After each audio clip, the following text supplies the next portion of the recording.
По жрецу, конечно, все очень сложно. И когда читала ваши домашние задания, у кого кто сам жрец, кто дети, у кого дети по школе жреца, да, и эта тема всегда про иерархию, эта тема всегда, что кто-то тебя выше, ты вынужден быть какое-то время на коленях, ну, символически на коленях, чтобы потом подняться и пойти к следующему учителю. Вот, и так идет рост иерархический, да, чтобы прийти в результате к какому-то сообществу, эгрегору. Хорошо. И я сейчас буду сегодня на занятии очень много провоцировать. Да, и вот первый такой провокационный вопрос на наблюдательность, потому что мы как раз учимся вот этой наблюдательности, а профессия требует постоянно тренировать этот навык наблюдательности.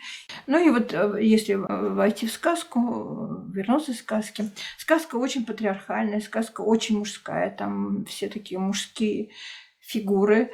И вопрос такой, а сколько там женских фигур?